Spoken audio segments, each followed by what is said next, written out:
Imagine controlling the wealth of 5 nations with nothing but letters and ledgers. No armies, no titles, just pure financial genius. The Rothschild brothers did exactly that. They turned the chaos of Napoleon's wars into the foundation of a banking empire that would make modern billionaires look like corner shop owners. But how does a Jewish family from a Frankfurt ghetto end up financing kings and dictating the fate of nations? This isn't just a story about money.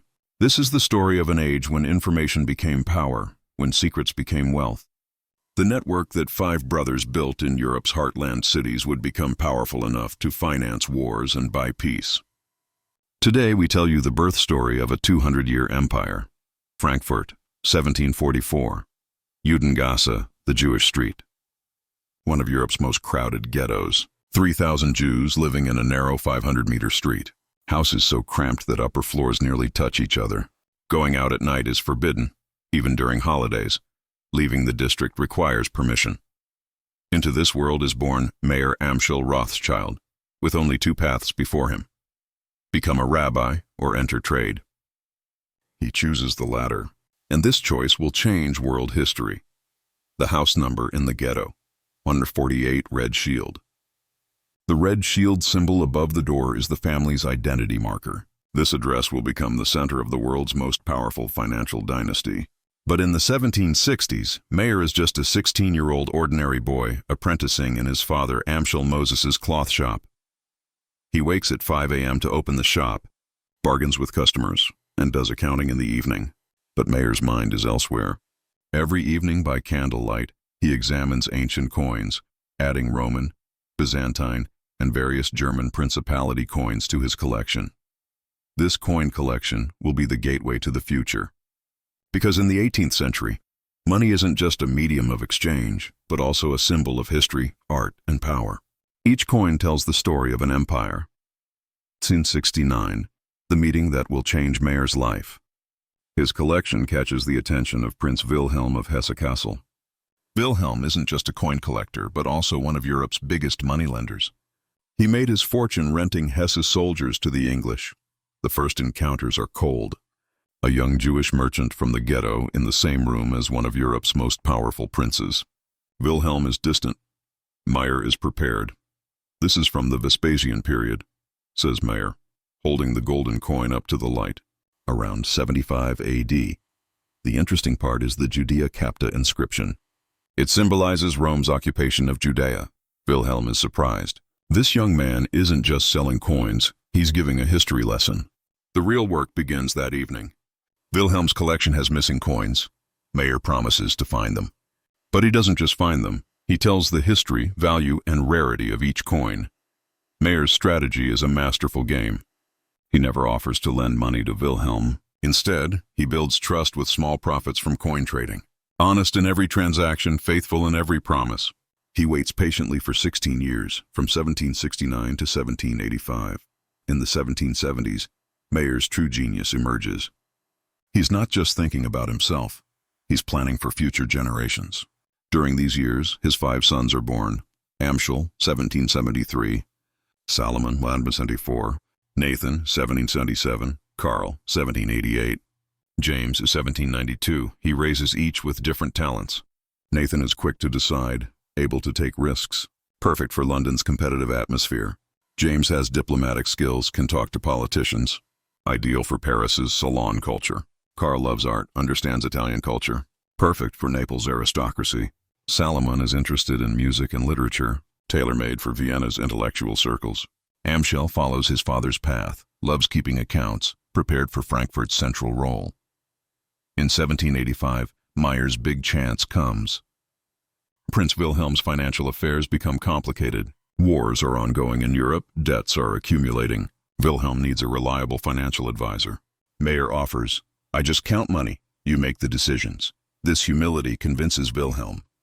When he begins managing Prince Wilhelm's financial affairs in 1785, Mayer is actually laying the foundation for an empire that will last 200 years. 1789, the French Revolution erupts. The Bastille falls in Paris. The king and queen go to the guillotine. Europe's old order is shaken. Princes, kings, nobles are panicking, trying to move their fortunes to safety. Mayer sees this chaos as a great opportunity. Prince Wilhelm is also worried. Hesse-Kassel is on the path of French armies. Wilhelm wants to move his fortune to safety. Mayer suggests a solution. Keep the money in Frankfurt, let him manage it. Wilhelm agrees. Thus millions of gulden accumulate in Mayer's hands. But Mayer doesn't let this money sit idle. During wartime, everything is scarce, everything is expensive. Wheat, weapons, horses, textiles. He buys these products with Wilhelm's money and sells them at higher prices. He shares the profit with Wilhelm but keeps some for himself. In 1792, Austria and Prussia declare war on France. The coalition wars begin. For Mayer, it's a golden age, because war means finance. Armies need weapons, military provisions, horses, transportation. During these years, Mayer's true genius emerges. He's not just a banker, but an information trader. Thanks to his position in Frankfurt, he receives news from all over Europe. Which army is where, which city is under siege, what prince is planning. He converts this information into money. 1800. Nathan Rothschild is sent to London at age 23. In his pocket are £20,000 and recommendation letters written by his father. He doesn't speak English, doesn't know British culture, but he has a vision to become the finance king of this island. First destination, Manchester. The heart of the Industrial Revolution, the center of cotton factories. Nathan sets up his first business here, cotton trade. But not just trade, also financing. His first difficulty is language. He tries to do business with cotton merchants in Manchester but can't gain trust because of his accent. Nathan doesn't give up. He works 16 hours a day, learns English, understands the local customer network. His first big success comes in cotton trade. Due to Napoleon's continental blockade, importing goods from Europe to England is prohibited. Nathan finds a way around this prohibition. Using his brother's network in Europe, he first sends cotton to neutral countries, then to Europe. Profit margins reach 300%. In 1805, Nathan moves from Manchester to London. He opens an office on New Court. He's no longer just a cotton merchant. He's entered the financing business. He lends to the British government, buys and sells bonds. When James Rothschild arrives in Paris in 1811 at age 19, the city is glowing with Napoleon's glory. Soldiers march on the Champs-Élysées. Music sounds from palaces. But James's eyes are on other things. Bond prices, exchange rates, trade figures. Establishing himself in Paris is much harder than London. Because France is under Napoleon's control, and Napoleon is tolerant but cautious towards Jews. Also, French bankers are closed to foreign competitors. James acts wisely. First, he starts speaking perfect French, then adapts to the salon culture of French aristocracy. Opera, theater, art exhibitions every evening. James begins to appear in these circles. His first big business is ransoming English prisoners. Thousands of English prisoners are held in France during the Napoleonic Wars. Families want to pay ransom, but money transfer is prohibited. James finds a way around this prohibition. He brings money from Nathan in London to Paris via Frankfurt and Hamburg. But James's real power is in the information network. He makes friends with bankers close to Napoleon's court. He meets Talleyrand's financial advisor. He gets news from Josephine's dressmaker. 1812, Mayer's final days. The 55-year-old banker is on his deathbed, but his mind is clear. He gathers his 5 sons. What he's about to say will be the words of perhaps the most profitable family meeting in history. "Listen to me," says Mayer breathlessly. "Separately you are powerless.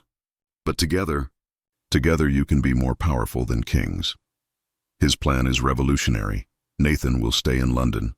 James will strengthen in Paris. Karl will go to Naples, Salomon to Vienna, and Amschel will manage the center in Frankfurt. Each will establish a bank in their region, but the real power will be in the information they share. "Not money," says Mayer. "Information. Whoever controls information controls money. Whoever controls money controls the world." At that time, it takes a week for a letter to reach London from Paris. 4 days from Frankfurt to Vienna. The Rothschilds will cut these times in half. Pigeons, courier networks, fast horses, even secret coded letters. "Remember," says Mayer with his last breath, "family is more important than everything. Money comes and goes, but family remains. Stay loyal to each other." On the night of September 19th, 1812, Mayer Amschel Rothschild dies. But his death is actually a beginning. June 18th, 1815, 06 a.m. Near Waterloo, Wellington's army takes position. 68,000 English, Dutch, German soldiers. 2 kilometers away, Napoleon's 72,000 soldiers. Europe's fate will be decided in this battle. Nathan Rothschild is tracking the situation from his new court office in London. He has history's fastest communication network. A courier waiting 50 kilometers from the battlefield rushes to Euston Port as soon as the battle result becomes clear. Nathan's private boat is waiting there. The battle begins at 11:30. At 15:30 in the afternoon, the Prussian army arrives and hits Napoleon's right flank. At 21:00, Napoleon flees the battlefield. At 21:30, the Rothschild agent learns the battle result. Wellington has won. At 2:00 a.m., he reaches the port and crosses to Dover with Nathan's boat. At 11:00 a.m. on June 19th, Nathan receives the news. The official news reaching London will take until 23 QAM in the evening. Nathan has a 12-hour advantage. Nathan immediately goes to the London Stock Exchange, starts selling British bonds. Everyone panics. Rothschild is selling, so Napoleon must have won. Bond prices crash. At 15:00, when prices hit bottom, Nathan's men quietly start buying. When the real news comes in the evening, bonds skyrocket. Nathan makes millions in one night. By the 1820s, the five brothers have consolidated their power in Europe's 5 major financial centers. Nathan controls the British bond market in London.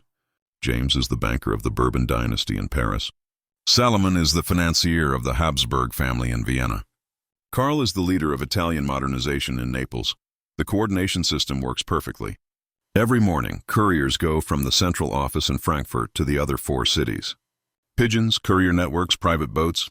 Pigeons cover 200 kilometers in 4 hours. Information sharing isn't just news, but also strategy.